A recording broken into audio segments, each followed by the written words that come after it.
Welcome back. Chapter 2, Boarding School, Code Talker. Code Talker by Joseph Bruchac, published by the Penguin Group. Please excuse the mispronunciation of any Navajo words. Chapter 2, Boarding School. The boarding school was more than 100 miles from my home, so our journey took us several days. We slept out under the silver moon and the bright stars. Each morning my uncle cooked food for us over the fire, usually mutton and beans. Those meals were so good, and the time I spent with him was precious to me. I knew I was soon going to be away from all of my family. I shall never forget that journey. However, what I remember most is the morning of my arrival at Rehoboth Mission. It did not begin well for me.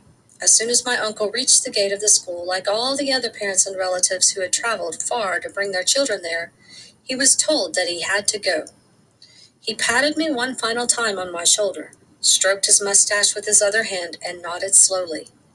"You will remember," he said. He watched me walk through the gate before he climbed back up onto the seat of the wagon, lifted his reins, clucked to the horses, and drove off without looking back. He did not say goodbye. There is no word for goodbye in Navajo. So I was left standing there, a sad little boy, holding tight against my chest the thin blanket in which my few belongings were tied. But I was not alone. There were many other Navajo children standing there, just as uncertain as I was. Like me, those boys and girls were wearing their finest clothing. Their long black hair glistened from being brushed again and again by loving relatives. The newest deerskin moccasins they owned were on their feet. Like me, many of them wore family jewelry made of silver and set with turquoise and agate and jet. Our necklaces and bracelets, belts and hair ornaments were a sign of how much our families loved us, a way of reminding those who would now be caring for us how precious we were in the eyes of our relatives.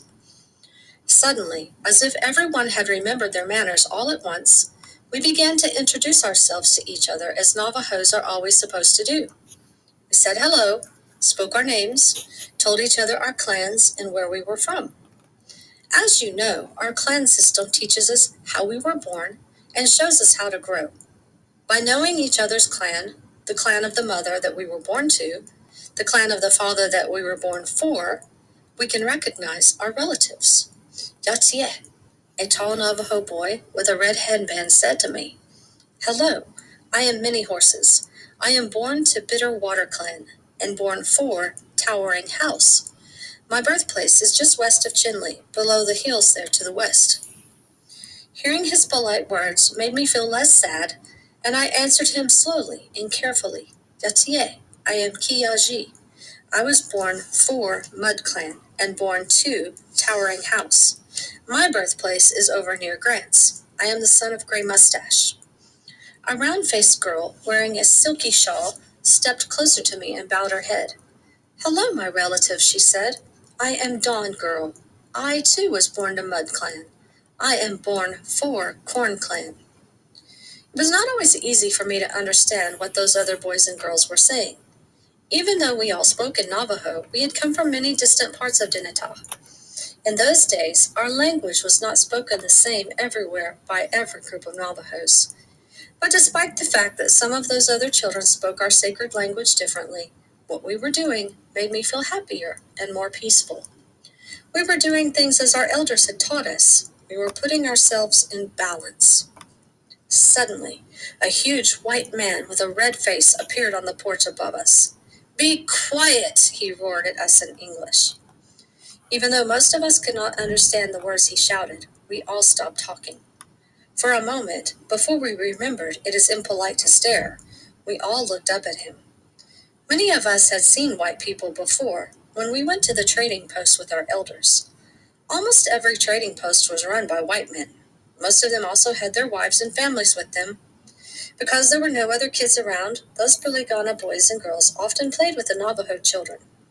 Some of those white traders' children even learned to speak Navajo pretty well, at least much better than their parents. It's not easy for other people, even other Indians, to learn to speak Navajo properly. The traders always tried to use a little Navajo, but they knew very few words. Sometimes they thought they were saying one thing when they were saying something quite different. I liked to hear the funny way the trader at our post tried to talk Navajo, but I kept a straight face because it would have been rude to laugh at a grown-up, even a grown-up Billigana, who had just said that all sheep above the age of 6 should be in school.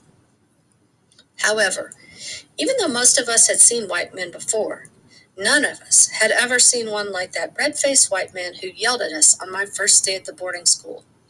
His skin was so red that it seemed to be burning. His hair was also that same fiery color. Moreover, his hair was not just on top of his head, where thick hair is supposed to be. It was all over his face. Among Navajos, some men may allow a little hair to grow on their upper lip, just as my uncle and my father did. But this red man had as much hair on his face as an animal. It was on his cheeks, his chin, his neck. Thick red hair even grew out of his ears. He pointed his finger and yelped more words that none of us understood. "Is that man speaking, or is it a dog?" one of the boys next to me whispered in Navajo. He wasn't joking. It was a serious question. The huge white man's angry shouts did sound like the barking of a dog. We all put our heads down as that red dog white man yelped and roared. Finally, he became silent, but he kept staring down at us, waiting for something. When none of us moved, but just stood there, politely, looking down at the ground, he barked at us again, even louder.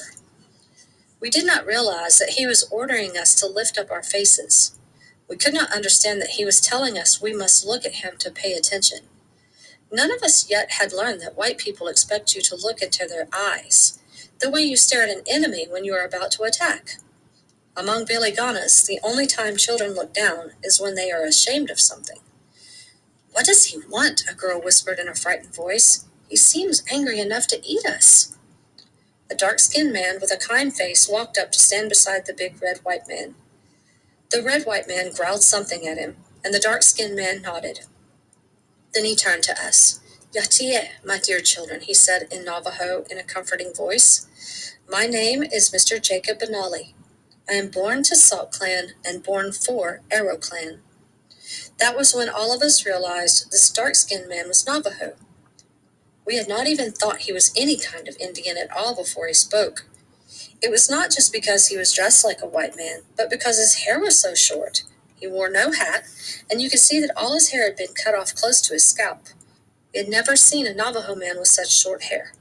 Back then, all Navajo were supposed to have long hair. Realizing that this man dressed like a white man was a Navajo made us look around the schoolyard. We had already noticed that there were many older boys and girls there, all in uniforms. We had thought they were Billigana children. They were watching us silently. Now we looked at them differently, seeing that their emotionless faces looked Navajo, but none of them had come to introduce themselves. Many Horses, the tall boy with the red headband, spoke up. "My uncle," he said to Mr. Jacob Benali, using the polite form of address to show he respected this man like a relative. "Are those other children in Billigana clothing also Navajos?"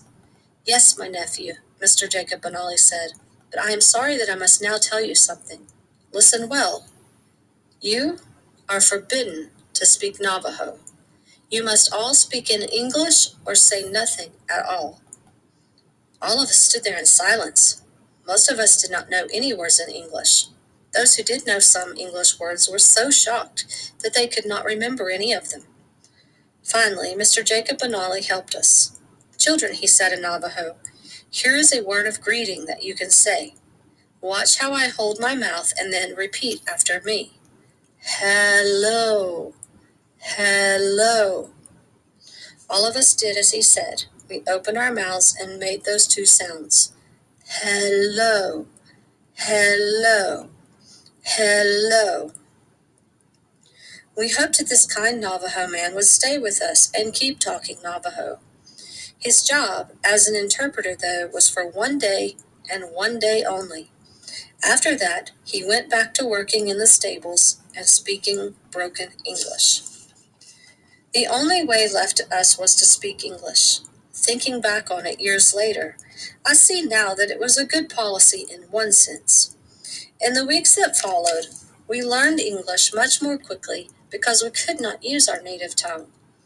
But I can never forget how sad it made me feel when I learned enough English to understand what the what the angry red-white man, whose name was Principal O'Sullivan, had to say about our sacred language and our whole Navajo culture. Navajo is no good, of no use at all, Principal O'Sullivan shouted at us every day. Only English will help you get ahead in this world. Although the teachers at the school spoke in quieter tones than our principal, they all said the same. It was no good to speak Navajo or be Navajo.